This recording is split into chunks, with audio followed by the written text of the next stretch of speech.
नमस्कार दोस्तों। आज का जो टॉपिक है ये बहुत ही महत्वपूर्ण टॉपिक है दोस्तों, क्योंकि एक व्यक्ति, एक बच्चे का जब जन्म होता है वहां से जो उसकी जर्नी शुरू होती है और उसकी वृद्ध अवस्था तक उसको इस पृथ्वी लोक पे रहने के लिए एक छत की, एक घर की आवश्यकता है।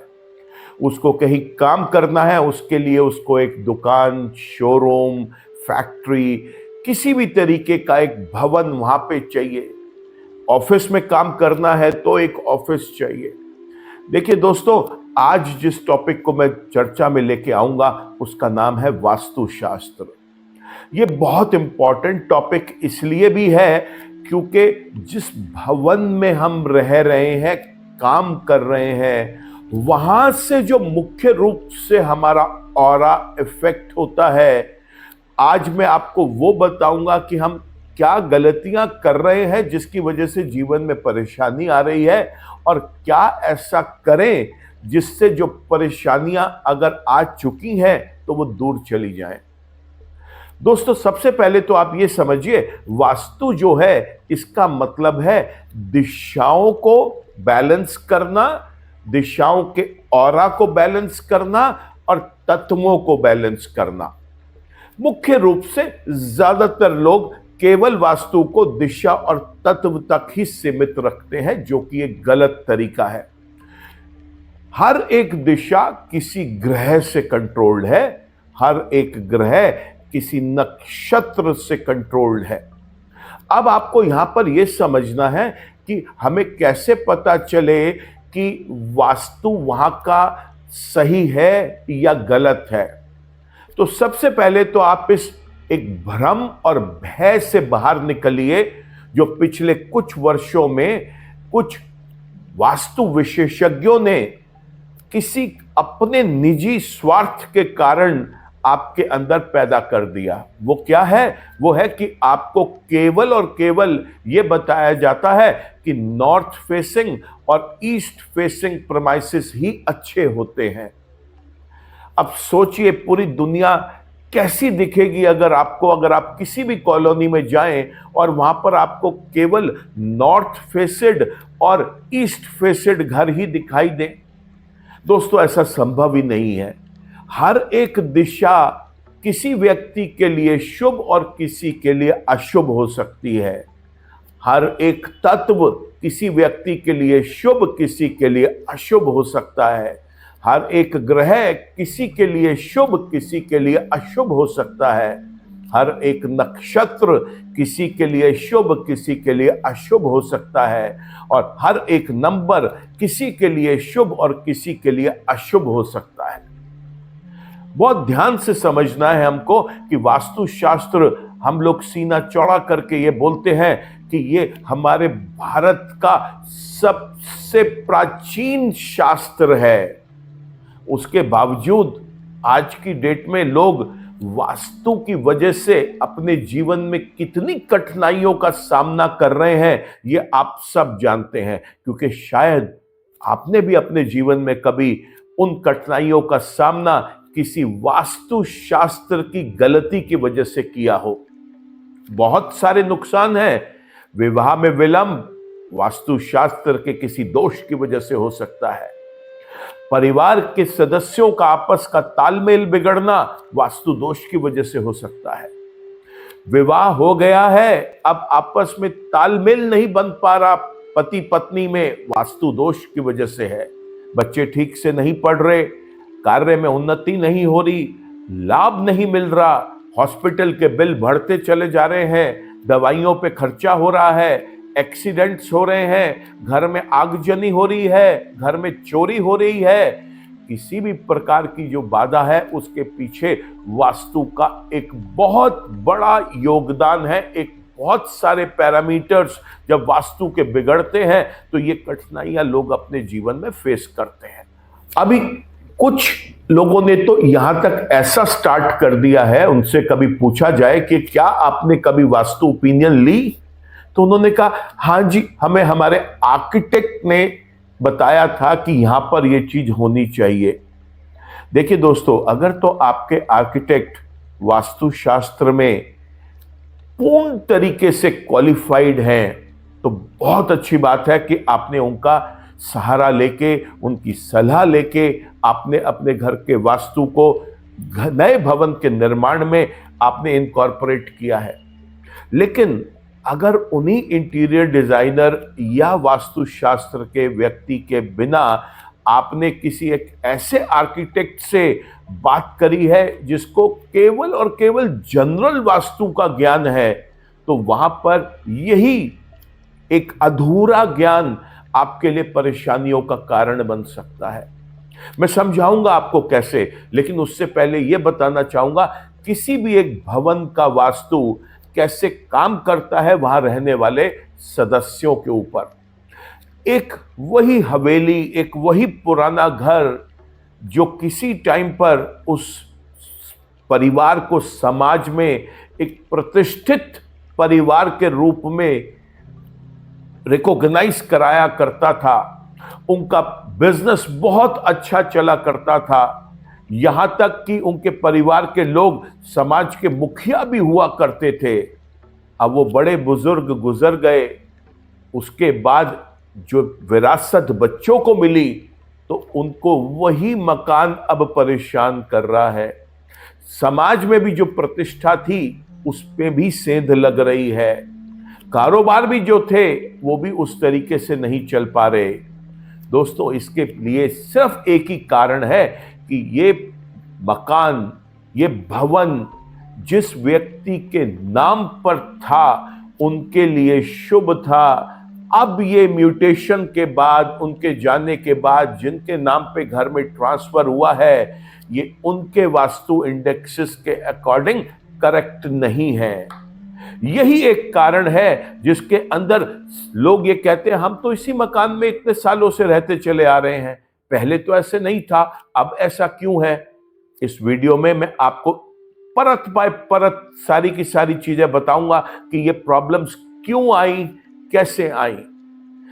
सबसे पहले आप ये समझिए कि वास्तु जो है वो कहां काम करेगा और उसका बेस, उसका आधार क्या है। सबसे पहला प्रश्न होता है कि वो जो भवन है वो किसके नाम पर उसका ओनरशिप टाइटल है, यानी उस भवन का स्वामी कौन है। वो एक व्यक्ति भी हो सकता है, दो भी हो सकते हैं, और घर हो सकता है 3 व्यक्तियों के, 4 व्यक्तियों के नाम पर भी हो। यहां पर सबसे पहले जितने भी लोगों के नाम पर यह भवन है उनका बर्थ डिटेल चाहिए होता है, उनका date of birth, time of birth, place of birth और उनका नाम, जिससे उनके हम वास्तु इंडेक्सेस कैलकुलेट करते हैं। यहां समझने वाली बात यह है कि अगर यह मकान अभी हमने खरीदा नहीं है और हम यहां पर रेंट पे हैं, किराए पे हैं, तो कोई बात नहीं, इसके अंदर रेंट डीड, किरायानामा जिसके नाम पर है उसका डिटेल की आवश्यकता होगी। दूसरा पहलू आपको यह समझना है कि जरूरी नहीं है जिसके नाम पर यह प्रॉपर्टी है वही घर का अर्निंग मेंबर भी हो। यहां समझने वाली बात है, मान लीजिए प्रॉपर्टी किसी बुजुर्ग के नाम पर है या किसी ऐसी महिला के नाम पर है जो सिर्फ और सिर्फ एक हाउसवाइफ है, या कोई एक ऐसा व्यक्ति जो अर्निंग नहीं करता लेकिन मे बी कैपिटल गेन्स की वजह से या प्रॉपर्टी के अंदर उनके पास फंड्स थे, उनके अकाउंट में फंड्स थे, तो ये प्रॉपर्टी उनके नाम से ले ली गई। लेकिन अब जिनके नाम से ये प्रॉपर्टी है वो घर के अर्निंग मेंबर नहीं हैं, तो इस केस में जो घर के अर्निंग मेंबर्स हैं, चाहे वो एक व्यक्ति है, 2 है, 3 है, 4 है, उनका बर्थ डिटेल भी चाहिए होता है वास्तु इंडेक्सेस कैलकुलेट करने के लिए। घर के स्वामी, चाहे वो मकान स्वयं का हो या किराए का हो, तो जिसके नाम पे किरायानामा है उनका डिटेल चाहिए, और उसके बाद उस घर में जितने भी लोग अर्निंग मेंबर हैं उनका डिटेल चाहिए। इन दोनों के आधार पे वहां के वास्तु इंडेक्सेस कैलकुलेट होते हैं। दोस्तों, वास्तु इंडेक्सेस कैलकुलेट होने के बाद हम ये देखते हैं कि मुख्य रूप से ये जो 8 दिशाएं हैं, देखिए, आपको समझना पड़ेगा, ये हर दिशा किसी ना किसी एक ग्रह से कनेक्टेड है। पूर्व दिशा सूर्य से कनेक्टेड है। अग्निकोण जिसे साउथ ईस्ट बोलते हैं वो शुक्र की दिशा है। साउथ मंगल की दिशा है। साउथ वेस्ट राहु केतु की दिशा है। वेस्ट शनि की दिशा है। नॉर्थ वेस्ट चंद्रमा की दिशा है। नॉर्थ बुध की दिशा है। और नॉर्थ ईस्ट बृहस्पति देव की दिशा है। ऐसे ही ये सारी की सारी दिशाएं जो हैं ये तत्वों में भी विभाजित है। कौन सी दिशा किस तत्व की है ये भी उसी से ही निर्भर होता है पूरा का पूरा। अब मान लीजिए कि हमारा अग्निकोण जो है ये शुक्र से कंट्रोल्ड है, और अग्निकोण में हम सब जानते हैं कि हमारी किचन होनी चाहिए। लेकिन अगर किसी घर में किचन अग्निकोण में किसी कारण से नहीं बनी, तो यहां समझने वाली बात यह है कि कहीं तो किचन बनाया होगा ना, तो क्या वो किसी ऐसे ओपोजिट क्षेत्र में तो नहीं चली गई जहां पर जाके वो नुकसान दे रही है। देखिए, 3 तरीके के एरियाज हम डिवाइड करेंगे। पहला वो एरिया जो उसी चीज के लिए ही हमने फिक्स किया हुआ है। दूसरा जो वो एरिया जिसमें हमने ये माना है कि यहां पर ये बिल्कुल नहीं होना चाहिए। और तीसरा वो एरिया जहां पर ना वो फायदा दे रहा है ना नुकसान दे रहा है, सिर्फ उसका वहां पर होना ही अपने आप में इंपॉर्टेंट है। तो देखिए, वास्तु में जब हम ऑरा को बैलेंस करते हैं तो हम कोशिश ये करते हैं कि हम वो चीजें करें जो कि शुभ हों। पूजा घर कहां होना है, किचन किधर होनी है, टॉयलेट किधर जाएगा, बाथरूम्स किधर होंगे, स्टोर रूम किधर होगा, बेडरूम्स किस फैमिली मेंबर को कौन सा देना है, उस घर में बच्चों के पढ़ने की दिशा क्या होगी, उस घर में लोगों के सोने की दिशा कैसे होनी चाहिए, सरहाना किधर, पांव किधर, टीवी किधर रखा जाएगा, फ्रिज किधर रखा जाएगा, किचन के अंदर गैस स्टोव किधर होगा, पानी का एरिया किधर होगा, क्या गैस और पानी आसपास तो नहीं है, घर के किस हिस्से में हम पौधे लगा सकते हैं, कहां नहीं लगा सकते, दीवारों पे कौन सा कलर होगा, रूफ हमारी छत कैसी होगी, नीचे पत्थर या फ्लोर कैसा होगा, ये सब वास्तु के अकॉर्डिंग किया जाता है। और इसके लिए जो व्यक्ति उस भवन को इस्तेमाल करेंगे उनकी बर्थ डिटेल्स के अकॉर्डिंग इंडेक्सेस बना के चेक करके तभी इसको फिक्स किया जाता है। अगर ये ऐसा ना होता और इसके पीछे कोई जेनरिक तरीका होता तो सोचिए कितना आसान था। पूरी की पूरी दुनिया में हर व्यक्ति के घर एक से ही होते, सबकी किचन उधर है, टॉयलेट इधर है, बाथरूम इधर है, सबके कलर उसके अंदर ऐसे हैं, बच्चे एक ही दिशा में बैठ के पढ़ रहे हैं। ऐसे नहीं होता दोस्तों। हर व्यक्ति के लिए अभी बताया आपको कि उनके लिए ग्रह, नक्षत्र, दिशा, तत्व और नंबर अलग है। यहां तक देखा गया है कि पिता के लिए जो शुभ चीजें हैं वो स्वयं के औलाद के लिए, स्वयं के बच्चों के लिए वो बिल्कुल विपरीत होती हैं।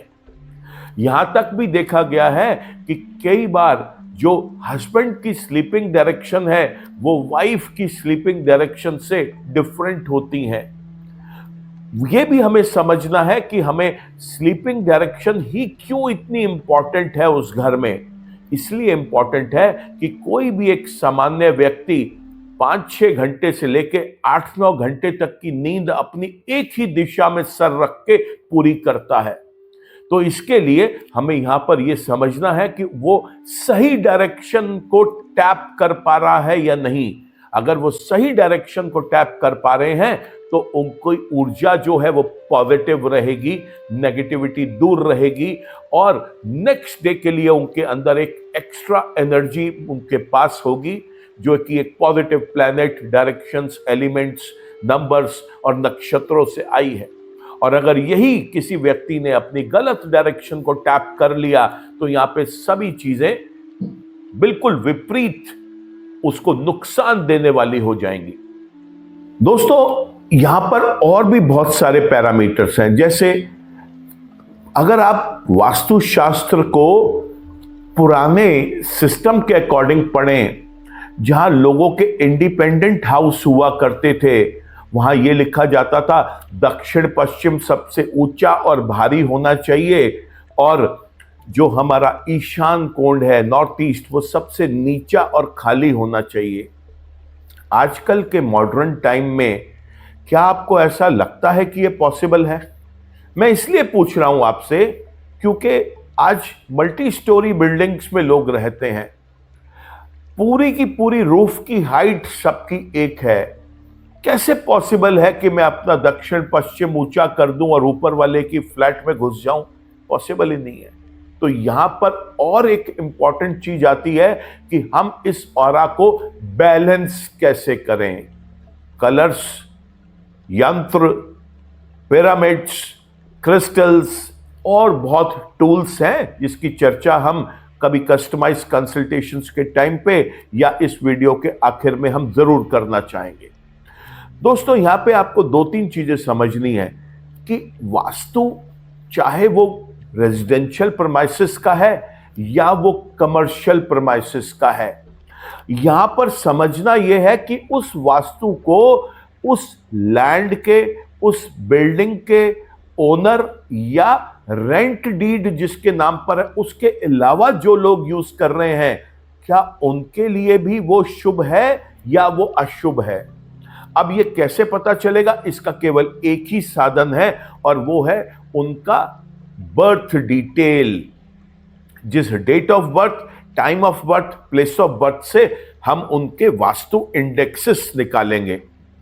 यहां सिर्फ डेट ऑफ बर्थ से ही हम वास्तु इंडेक्सेस ही नहीं निकाल रहे, हमें यह भी समझना है कि उस मकान का जो नंबर है वो स्पेशली उस घर के अर्निंग मेंबर्स और उस घर में जो ओनर है उनके अकॉर्डिंग वो मैच भी कर रहा है या नहीं। कई बार हमारे घर का वास्तु बहुत अच्छा होता है और हमने सारी चीजें इंप्लीमेंट करी होती हैं, लेकिन उस घर का जो नंबर है वो ऐसा होता है, जिस नंबर से मतलब है एड्रेस का नंबर, वो एड्रेस एक ऐसा होता है जो अब उस व्यक्ति को, जो मेन घर का अर्निंग मेंबर है, उसको सूट नहीं कर रहा। तो अगर सूट नहीं कर रहा तो क्या मैं मकान चेंज करूं, भवन चेंज करूं, ऑफिस चेंज करूं, फैक्ट्री चेंज करूं? आंसर है नो। इन सब चीजों का वास्तु में, एस्ट्रोलॉजी में, न्यूमरोलॉजी में, इन तीनों साइंसेस के अंदर इसका समाधान है। दोस्तों, आपने क्या करना है? आपने केवल एक पर्सनल कंसल्टेशन बुक करना है और यह समझना है कि आपके बच्चे को अगर अपनी पढ़ाई में अच्छे मार्क्स लेने हैं तो उसकी फेसिंग डायरेक्शन क्या होगी, उसकी स्टडी टेबल किस तरीके से रखी जाए। ना सिर्फ स्टडी टेबल किस तरीके से रखी जाए, वो उस भवन के किस क्षेत्र में, किस डायरेक्शन में, किस एरिया में बैठकर वो पढ़े, उस जगह पे वॉल्स का कलर क्या हो। आपने बहुत बार देखा होगा, अगर कभी आप किसी वास्तु कंप्लायंट किसी प्रेमाइसिस में जाते हैं तो आप देखते हैं कि वहां पर इस बात के चांसेस बहुत ज्यादा है कि अलग अलग कमरे में अलग अलग कलर्स उस जगह की डायरेक्शंस और प्लैनेट्स के अकॉर्डिंग लोगों ने कराए होते हैं। अभी एक नया कॉन्सेप्ट स्टार्ट हुआ है जिसमें लोग एक यूनिफॉर्म कलर लेना चाहते हैं। यूनिफॉर्म कलर के अंदर फिर हम सारे प्लैनेट्स को और वास्तु इंडेक्सेस को कैलकुलेट करके एक कलर डिसाइड करते हैं जो कि कुछ एरिया में पॉजिटिव हो, कुछ में न्यूट्रल हो, लेकिन नेगेटिव कहीं ना हो। मैंने आपको अभी बताया, अगर हम वास्तु में किसी चीज को पॉजिटिवली एनहांस नहीं कर पा रहे, कोई स्ट्रक्चरल चेंज की आवश्यकता है जिसमें तोड़फोड़ नहीं करी जा सकती, ऐसे में अगर वहां पर नेगेटिविटी है तो एटलीस्ट उस एरिया को हम न्यूट्रल कर दें ताकि वहां की नेगेटिविटी सबसाइड हो जाए और जो positive vibrations, positive aura, positive energy है वो हम किसी और तरीके से, कुछ टूल्स के साथ, कुछ कलर्स के साथ, कुछ और चीजों को अप्लाई करके वहां पर हम उन्हें एनहांस करें। वास्तु का एक रॉन्ग डिसीजन आपके घर में तबाही मचा सकता है दोस्तों। मैं वर्ड यूज कर रहा हूं, तबाही। पूरा परिवार बर्बादी के कगार पे आके खड़ा हो सकता है। कैसे प्रॉब्लम को सॉल्व किया जाए? एक ही तरीका है। जिस तरीके से आप अपने अकाउंट्स को ऑडिट करवाते हैं किसी अच्छे चार्टर्ड अकाउंटेंट से, जिस तरीके से आप एक डॉक्टर की हेल्प लेके अपनी हेल्थ को ठीक करते हैं, उसी तरीके से ही आपको एक वास्तु कंसल्टेंट की हेल्प लेके अपने पूरे के पूरे घर के ऑरा को बैलेंस करना है। देखिए, एक बड़ा साधारण सा एग्जांपल देता हूं। अभी हमने डिस्कस किया तत्वों को। हमारे पंच तत्व होते हैं। कौन कौन से हैं? पृथ्वी तत्व है, अग्नि तत्व है, जल तत्व है, आकाश तत्व है और वायु तत्व है। अब देखिए, आप सोचिए, अगर आपने चाय बनानी है और आप गैस पे डायरेक्ट पानी उठा के फेंक दें तो गैस तो बुझ जाएगी, अग्नि बुझ जाएगी। तो आपने क्या किया? वहां पे आपको एक कंटेनर की आवश्यकता पड़ी, जिसे हम बोलते हैं पैन, और आपने पैन में पानी लेके उसको गर्म किया। अब यहां पर आपको अग्नि बुझती हुई दिखाई दे गई फौरन, और आपने अपनी गलती का एहसास किया और आपने वहां पर तुरंत एक कंटेनर यूज किया। अब ये कंटेनर, मान लीजिए, कभी आपने लकड़ी का कंटेनर यूज किया है? नहीं करेंगे, क्योंकि फिर आपको ये लगेगा ये तो कितना मूर्खतापूर्ण स्टेप ले रहा हूं मैं। क्योंकि अग्नि के ऊपर लकड़ी रखेंगे तो पानी तो बाद में गर्म होगा, अग्नि जो है वो लकड़ी को पहले जला देगी। तो यहां पर आपने करेक्ट बैलेंस किया सारे के सारे एलिमेंट्स का, और तब आपने अपने लिए एक कप चाय या दूध तैयार किया। अब आप यहां पर सोचिए कि मान लीजिए कोई अग्नि की डायरेक्शन है और गलती से मैं वहां पे जल को एनहांस कर दूं, डोमिनेट कर दूं। चूंकि वो अग्नि की डायरेक्शन है तो वहां पे आग जलती हुई नहीं दिख रही थी, लेकिन मैंने वहां पर गलती से एक पानी का स्टोरेज बना दिया। तो चूंकि जलती हुई अग्नि नहीं दिख रही थी, तो पानी ने उस जब अग्नि को बुझा दिया तो वो भी नहीं दिखा। तो इसमें हुआ क्या कि वो जो अग्नि का क्षेत्र है, वो परिवार के जिस जिस व्यक्ति की जन्म कुंडली में जो जो कार्य के लिए शुभता देनी थी उसने, अब वो नहीं दे पाएगा। किसी के लिए वो डायरेक्शन हो सकता है, अग्नि की डायरेक्शन उसके लिए वेल्थ की डायरेक्शन हो। अब हमें मालूम ही नहीं था, हमने गलती से वहां पे वाटर स्टोरेज कर दिया, और जैसे ही वाटर स्टोरेज किया वहां की अग्नि क्षीण हो गई, खत्म हो गई, और वैसे ही उसकी आमदनी घट गई, पैसा आना कम हो गया और कर्जा बढ़ गया। मान लीजिए ये डायरेक्शन किसी के लिए विवाह की डायरेक्शन है, तो उसकी शादी में प्रॉब्लम शुरू हो गई। अगर वो शादीशुदा जिंदगी है तो वहां पे तनाव आ रहा है। अगर अभी शादी होनी है तो कोई भी योग्य वर या वधू नहीं मिल रही। अगर वो किसी के लिए एजुकेशन की डायरेक्शन है तो पूरी तरीके से मेहनत करने के बाद भी बच्चा ठीक से पढ़ नहीं पा रहा। अगर वो किसी की हेल्थ की डायरेक्शन है तो आप देखेंगे कि हेल्थ गिरनी शुरू हो गई। क्यों? क्योंकि आपको नहीं पता था कि उस डायरेक्शन में मेरे को पानी का स्टोरेज नहीं करना है, वहां पे पानी का टैंक नहीं लगाना है, वहां पे पानी का कोई भी स्रोत नहीं रखना है। तो आपको जब पता नहीं था तो आपने एक अनजाने में एक ऐसी गलती कर ली जिससे पूरा परिवार किसी न किसी रूप में बर्बादी की तरफ चल पड़ा। समझने वाली बात दो तीन चीजें और भी आपको यहां पे हैं। सबसे पहली बात आपको यह समझनी है कि वास्तु का जब भी हम पॉइंट डिस्कस करते हैं तो हमें यह समझना है कि जो भी घर के मेंबर्स हैं, अभी मैं पहले भवन अपना होम रेजिडेंस के बारे में बात कर रहा हूं, इसलिए जो भी अभी मैं बोल रहा हूं वो उसी से ही रिलेटेड है। जब कमर्शियल डिस्कस करूंगा तो उसको वहां पे आपको बताऊंगा कि अब ये डिस्कशन कमर्शियल चीजों से रिलेटेड डिस्कशन में है। अब आप समझिए, अगर कोई भवन में कोई भी एक गलती हम कर रहे हैं, सपोज हमने किसी एक ऐसे एरिया को जो कि हल्का रहना था, गलती से हमने वहां पर कमरे ज्यादा बना दिए या वहां पे घर का भारी सामान रख दिया, तो भी वो वहां पे नुकसान देगा। कोई एक वाटर वाला फीचर, कोई एक जल तत्व की दिशा थी हमारी, और वहां पर हमने पृथ्वी तत्व की चीजों को ज्यादा बढ़ा दिया, वो भी दिक्कत देगा हमें वहां पे। ऐसे ही आपको ये बात समझनी है कि हमें पांचों तत्व आठों दिशाओं में ग्रह और नक्षत्र अनुसार उस स्पेसिफिक व्यक्ति के लिए बैलेंस करने कितने जरूरी हैं। घर में अगर आप पुराने जमाने में देखेंगे तो दिशा शौच के लिए बाहर जाया जाता था, और ज्यादातर घरों में अगर आपको याद हो तो किचन भी घर के बाहर हुआ करती थी। दोस्तों, जहां पर भी आपके घर में किचन है वहां पर वो एनर्जीज को बर्न कर रही है, और जहां पर भी आपके टॉयलेट्स है, बाथरूम्स हैं, वहां पर नेगेटिव एनर्जी मल्टीप्लाई हो रही है। जहां पर स्टोर है वहां पर भी नेगेटिविटी बहुत ज्यादा एक्यूमुलेट होने के चांसेस होते हैं।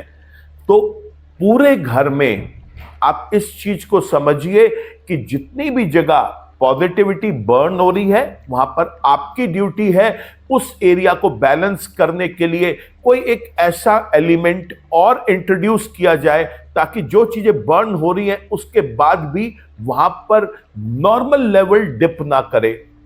और जो एरियाज हैं जैसे टॉयलेट है, स्टोर रूम है, जहां पर नेगेटिविटीज ही मल्टीप्लाई होनी है, वहां पर इस बात का विशेष रूप से ध्यान रखें कि वहां पर नेगेटिविटी को किल करने के लिए हम एंटी एलिमेंट्स को इंट्रोड्यूस जरूर करें, चाहे वो किसी वास्तु यंत्र के रूप में हो, क्रिस्टल्स के रूप में हो, पिरामिड के रूप में हो, या कोई भी वास्तु एसेसरी हो।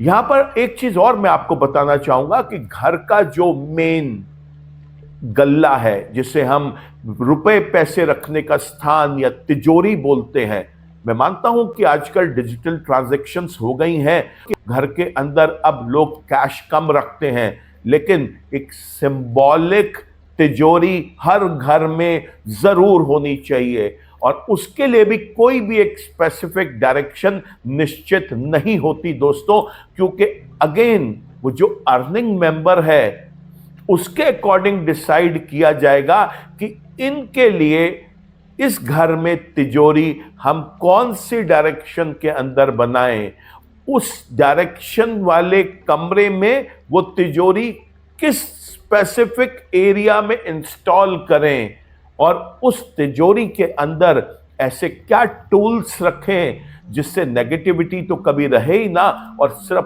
पॉजिटिविटी का एनहांसमेंट हो, वहां पर उन्नति हो, धन की वृद्धि हो। एक लाइफ है दोस्तों, इंग्लिश में बोलते हैं वन लाइफ। क्यों हम नेगेटिव्स को और ज्यादा अपनी लाइफ में बढ़ाएं? कोई चीज नहीं मालूम तो उसके लिए पूछ लेना चाहिए। जिस तरीके से आप कभी भी कोई भी दवाई ऐसे ही नहीं कि आपको पसंद आ रही है बॉटल सिरप की आप जाके ले लेंगे, ऐसे नहीं कि आपको वो कैप्सूल का शेप अच्छी लगी या उसका कलर अच्छा लगा तो आपने उसे ले लिया। आप केवल वही लेते हैं जो आपके डॉक्टर ने आपको प्रिस्क्राइब किया। लेकिन वास्तु के अंदर क्या हो रहा है, मैं अब देखता हूं हम लोग रोज कम से कम 4-5 वास्तु विजिट्स करते हैं। इसके अलावा 10 से 15 प्रोजेक्ट्स हम ऑनलाइन करते हैं। सबसे बड़ा प्रॉब्लम यह है, घर पे बुलाने से पहले लोग बता देते हैं कि ये बेडरूम 1 है, 2 है, 3 है। बेडरूम 1 तो बेटी बोल रही है कि मैं लूंगी, बेडरूम 3 जो है वो बेटा बोल रहा है मैं लूंगा। दोस्तों, ये बिल्कुल गलत कॉन्सेप्ट है। आपको एक ओपन माइंड के साथ इस चीज के ऊपर तैयार रहना चाहिए कि आपको जो एरिया आपका वास्तु कंसल्टेंट आपको अलाउ कर रहा है, जहां पर आपकी प्रॉपर पॉजिटिव डायरेक्शंस में सोना आपके लिए पॉसिबल है, जहां पर बैठकर काम करना एक ऑस्पिशियस डायरेक्शन की तरफ पॉसिबल है, और वो एरिया उस घर का जिस क्षेत्र में आ रहा है, वो प्लैनेट, वो कॉन्स्टिलेशन यानी नक्षत्र, वो आपका डायरेक्शन और वहां का एलिमेंट, ये चारों चीजें अगर आपकी पॉजिटिव या न्यूट्रल हैं तो ही केवल आप वो पर्टिकुलर एरिया अपने लिए यूज कर सकते हैं। मैंने बहुत बार देखा है, लोग कहते हैं ये मास्टर बेडरूम है, हस्बैंड वाइफ लेंगे। हमारे मना करने पे भी वो उसके ऊपर अड़िग रहते हैं कि नहीं, हम इसी जगह पर ही ये कमरा हम अपने हिसाब से बनाएंगे। और 6 महीने, 8 महीने, 1 साल बाद जब घर में परेशानियां बढ़ती हैं तो वो हमें स्पेशली बुलाते हैं, कहते हैं डॉक्टर चोपड़ा सॉरी, हमने आपकी बात नहीं मानी, अब आप आइए और बताइए कि अब हम रूम्स चेंज करने को तैयार हैं। तो जब आपने वो चेंज 1 साल बाद, 6 महीने बाद, 2 साल बाद करना ही है क्योंकि उस चीज ने आपको सूट करना ही नहीं, तो क्यों ना हम पहले दिन से ही दोस्तों कुछ ऐसा करके चले जो वहां पर मेरे को एक पॉजिटिव एनर्जीज दे, जो वहां पर एक अच्छा वातावरण मिले, जिसके अंदर मुझे घर पे बैठना अच्छा लगे। ना सिर्फ मुझे, मेरे अगर मेहमान भी जो घर में आते हैं वो भी ये कहे कि भाई तुम्हारे घर में आके एक ऑरा अच्छा लगता है, यहां बैठ के मन लगता है। कई बार हमारे घर के लोगों का ही अपने घर में मन नहीं लगता, वो बाहर जाकर खुश रहते हैं। वो कहते हैं बाहर निकलते हैं तो ठीक है, घर में बैठने से कुछ चीजें परेशान करती हैं। तो घर का ऑरा तो तभी ठीक होगा दोस्तों जब वहां पे हम पंच तत्वों को प्रॉपरली बैलेंस करेंगे, हम वहां की डायरेक्शंस के ऑरा को प्रॉपरली बैलेंस करेंगे, हम उन घर के व्यक्तियों की कुंडली के अनुसार, ग्रहों के अनुसार, नक्षत्रों के अनुसार उनको करेक्ट एरिया एलोकेट करेंगे, तभी तो वहां का ऑरा बेटर होगा। नहीं तो दोस्तों फिर तो एक वास्तु की गलती पूरे के पूरे परिवार को बर्बाद कर देती है। यही मुख्य फर्क है एस्ट्रोलॉजी में और वास्तु में। एस्ट्रोलॉजी में अगर कोई परेशानी है तो उस व्यक्ति विशेष को ही वो परेशान करती है, लेकिन वास्तु में अगर एक चीज गलत हो गई तो दोस्तों वो पूरे परिवार को बर्बाद कर सकती है। हाँ, वो बर्बादी अलग अलग तरीके से होगी, जैसे मैंने बताया, किसी को विवाह में, किसी को हेल्थ में, किसी को पढ़ाई में, किसी को अपने कार्य क्षेत्र में, किसी को किसी और तरीके से। यहां 2-3 चीजें हम और समझेंगे, इंपॉर्टेंट है इसलिए बता रहा हूं। सपोज हम किसी एक मल्टी स्टोरी बिल्डिंग में रहते हैं। मल्टी स्टोरी बिल्डिंग के अंदर रोड से एंटर होने का कौन सी डायरेक्शन है हमें कोई मतलब नहीं होना चाहिए दोस्तों। उस मल्टी स्टोरी बिल्डिंग्स के पूरी सोसाइटी में मैं जिस बिल्डिंग में रहता हूं, उस बिल्डिंग में प्रवेश करने की दिशा, उससे भी मेरा कोई लेना देना नहीं है दोस्तों। मैं जब लिफ्ट से या सीढ़ियों से ऊपर नीचे आके अपने फ्लोर पे पहुंचता हूं, उस डायरेक्शन का भी कोई मतलब नहीं है। हमेशा याद रखिए, डायरेक्शन केवल वो देखी जाती है जिस बाउंड्री का, जिस एरिया का मैं स्वामी हूं या मैंने उस जगह को किराए पे लिया है। केवल वो 4 दीवारी में मेरा मुख्य द्वार जो है वो किस दिशा में आ रहा है, केवल और केवल वो इंपॉर्टेंट है। इस तरीके से तो फिर आप सोसाइटी की भी डायरेक्शन देखें, कॉलोनी की भी देखें, शहर की भी देखें, उस प्रदेश की भी देखें, ऐसे पॉसिबल नहीं है दोस्तों। आपका मतलब केवल उस एरिया से है जिस एरिया के आप स्वामी हैं या आपने वो जगह किराए पे ली है। अब ये डायरेक्शंस को चेक कैसे किया जाता है? तो आजकल डायरेक्शन कंपास हर एक फोन में अवेलेबल है। आपने एक ऐप इंस्टॉल करनी है। लोगों को यह भी एक भ्रम है कि हम डायरेक्शन चेक कैसे करें। तो आप घर के ब्रह्म स्थान पे खड़े होके, अपने घर में अंदर खड़े होके, बाहर मुख्य द्वार की तरफ देखते हुए डायरेक्शन कंपास में चेक करिए। जो सामने डायरेक्शन इंडिकेट हो रही है आपके घर का फेसिंग, वो होता है दोस्तों। तो कभी भी भ्रमित मत होइए ये सोच के कि सूर्य उधर से उदय हो रहा है तो उसे मैं ईस्ट मान लूं। जब हम वास्तु का बात करते हैं तो हम मिनिमम 8 डायरेक्शंस की बात करते हैं, और जब हम इसे ग्रिड से फर्दर डिवाइड करते हैं तो फिर ये 8, 16, 32, 64 कितनी ही और माइन्यूट डायरेक्शंस में हम इसको कन्वर्ट कर सकते हैं। तो वास्तु को कभी भी सिर्फ 4 डायरेक्शंस के अकॉर्डिंग नहीं देखा जाता, वास्तु को मिनिमम 8 डायरेक्शंस के अकॉर्डिंग देखा जाता है।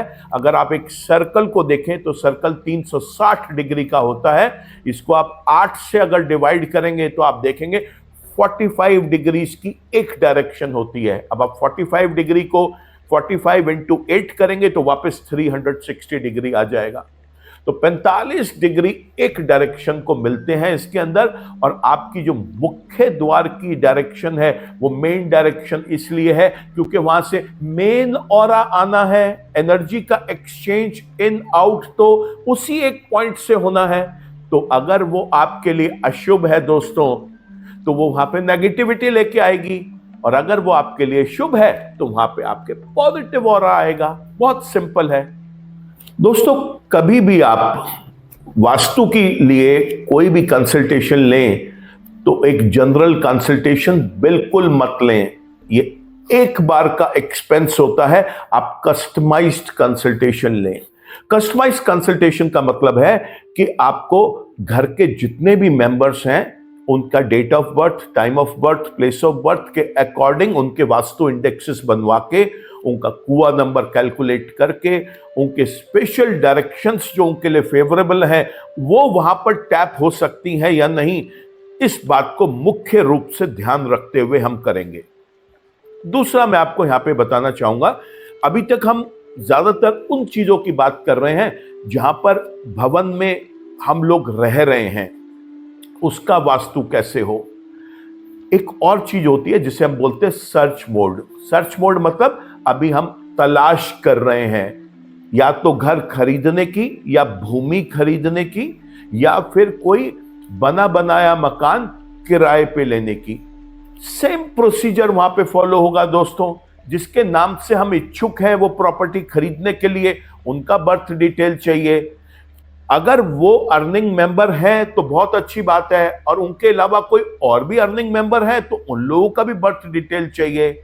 घर में जितने और डिपेंडेंट्स हैं, बच्चे हैं, छोटे हैं, उनका भी बर्थ डिटेल चाहिए, क्योंकि हम ये भी देखेंगे कि हम इतने स्वार्थी तो नहीं हो सकते कि किसी एक व्यक्ति के लिए वो चीज अच्छी है तो हम हाँ कर दें और बाकियों को नुकसान हो रहा है, तो वो भी गलत है दोस्तों। तो मैंने अभी बताया कि हम चीजों को या पॉजिटिवली बैलेंस करेंगे या वो न्यूट्रल रहे, इस चीज को इंश्योर करेंगे। अगर भरसक प्रयास के बाद भी वहां पर कोई नेगेटिविटी है तो इट इज बेटर कि हम उस प्रेमाइसिस को नो कर दें, चाहे वो रेजिडेंशियल प्रेमाइसिस है, चाहे वो कमर्शियल प्रेमाइसिस है। दोस्तों कुछ चीजें आपको विशेष रूप से ध्यान रखनी है। अगर किसी घर में आपकी सीढ़ियां हैं, फ्लैट्स में यूजुअली तभी होती हैं, अगर डुप्लेक्स हो तो अंदर ही अंदर सीढ़ियां चढ़ती हैं, वो सीढ़ियां आपके लिए इंपॉर्टेंट हैं। उस मल्टी स्टोरी बिल्डिंग में ऊपर आने के लिए जो सीढ़ियां हैं वो इतना इंपॉर्टेंट नहीं है, क्योंकि वो मेरे जिस एरिया को मैं ओन करता हूं उसमें नहीं आ रही। लेकिन अगर कोई सीढ़ी ऐसी है जो जिस एरिया को मैं ओन करता हूं उसमें आ रही है, तो यहां पर बहुत ज्यादा ध्यान दीजिए इस बात को कि वो एंटी क्लॉकवाइज अपवर्ड ना जाती हो, वो हमेशा क्लॉकवाइज डायरेक्शन में मूव करें। ये पहला पॉइंट है।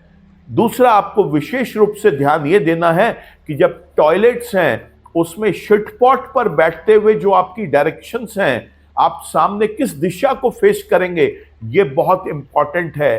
तीसरा, आपने अपने बाथरूम्स में जो ग्रेनाइट आपने यूज करना है, स्लैब पे ग्लास यूज करना है, लाइट यूज करनी है, टाइल्स यूज करने हैं, कलर्स यूज करने हैं, वो हमेशा करेक्टिव वे में होने चाहिए, वहां पे डिस्ट्रक्टिव वे नहीं होना चाहिए।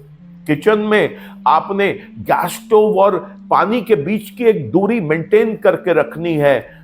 खाना बनाते हुए महिला का फेस किस तरफ होना चाहिए, बहुत इंपॉर्टेंट है।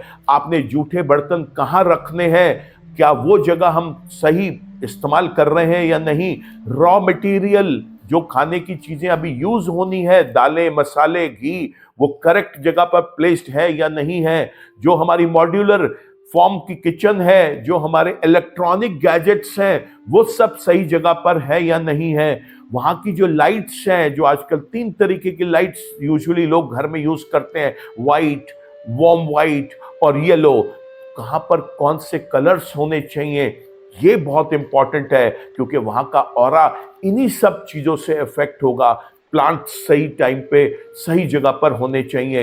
एक भी प्लांट अगर गलत डायरेक्शन में चला जाता है तो वो वहां पर नेगेटिविटीज को एनहांस कर देता है। तो दोस्तों, ये सब चीजें हमें अपने रेजिडेंशियल वास्तु के अंदर जरूर देखनी चाहिए। अब मैं बात करूंगा आपको कमर्शियल वास्तु के लिए। ये केवल उन्हीं लोगों के ऊपर एप्लीकेबल है जिनकी अपनी स्वयं की दुकान, ऑफिस, शोरूम, इंडस्ट्री, फैक्ट्री कुछ भी है। यहां पर फिर वही लॉजिक्स है। नंबर वन, कि उस पूरे के पूरे एरिया का ओनर कौन है। वो पर्टिकुलर जो वर्क आप कर रहे हैं वो आपका इंडिविजुअल है या किसी के साथ पार्टनरशिप में है।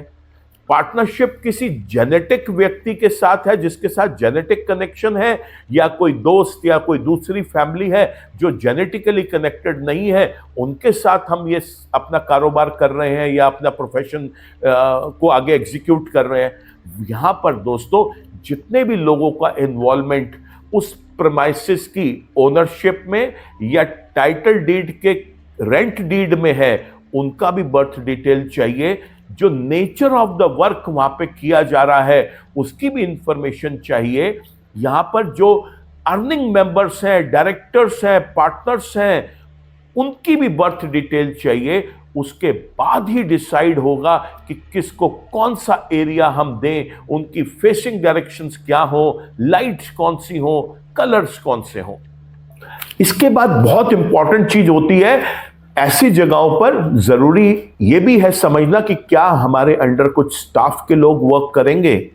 अगर स्टाफ के लोग वर्क करेंगे, उनकी फेसिंग क्या होनी चाहिए, उनके वर्क स्टेशंस या उनका वर्किंग एरिया किस तरीके से होना चाहिए, वहां पेंट्री कहां पर होगी, वहां टॉयलेट किधर होगा, वहां की जो मेन एंट्रेंस है वो पार्टनर्स के अकॉर्डिंग, डायरेक्टर्स के अकॉर्डिंग ऑस्पिशियस है या नहीं है, रॉ मटेरियल कहाँ रखा जाएगा, फिनिश प्रोडक्ट्स अगर वहाँ पे कुछ ऐसा काम होता है जहाँ पे कुछ चीज़ों का मैन्युफैक्चरिंग हो रहा हो, वो कहाँ रखा जाएगा। दोस्तों ये हर एक चीज़ बहुत इंपॉर्टेंट है, क्योंकि कोई एक चीज़ भी अगर छूट गई तो वापस कमर्शियल चीज़ें भी बर्बादी के कगार पे आके खड़ी हो जाएंगी।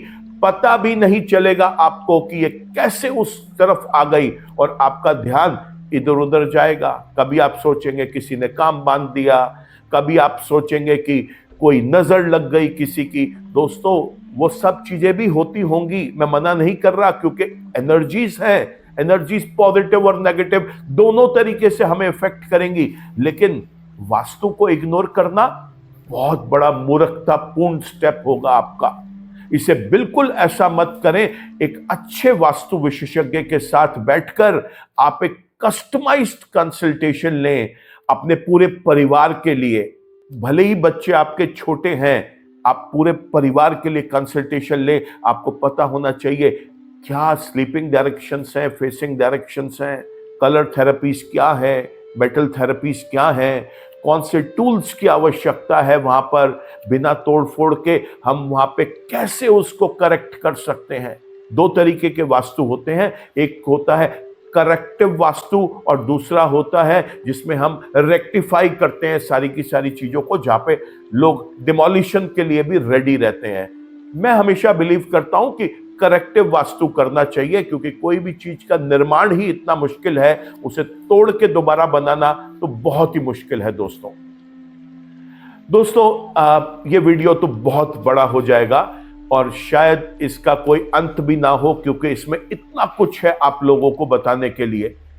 मैं समझता हूं कि आज के वीडियो के लिए ये इतना ही कंटेंट काफी है। अगर आप लोग चाहते हैं कि मैं इसके ऊपर और ज्यादा डिटेल में विस्तार से आपके साथ डिस्कशंस में आऊं, तो मैं जरूर इसका पार्ट 2 भी लेके आऊंगा। अगर आपको ये वीडियो पसंद आया हो तो आप इसे लाइक करें, इस पर कमेंट करें, इसे अधिक से अधिक लोगों के साथ शेयर करें, क्योंकि वास्तु एक ऐसा कॉन्सेप्ट है, एक ऐसी साइंस है जो ना सिर्फ एक व्यक्ति को बल्कि उस भवन में रहने वाले हर एक जीव को, अगर आपके घर में कोई पेट भी है उसको भी नेगेटिव इफेक्ट देगा। दोस्तों अभी के लिए केवल इतना ही। मैं उम्मीद करता हूं कि आपने मेरा ये चैनल को सब्सक्राइब कर लिया होगा। अगर अभी आपने सब्सक्राइब नहीं किया है दोस्तों, तो आप इसे सब्सक्राइब करें, बेल आइकन को आप क्लिक करें ताकि आगे के अपडेट्स भी आपको मिलते रहें। थैंक यू दोस्तों, नमस्कार।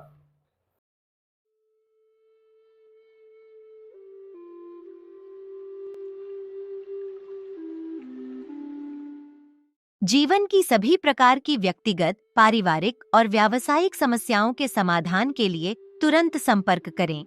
डॉक्टर विवेक चोपड़ा, पीएचडी, गोल्ड मेडलिस्ट, विश्व विख्यात ज्योतिषाचार्य एवं वास्तु एक्सपर्ट। कॉल अथवा व्हाट्सएप करें 9311131069 9212431069।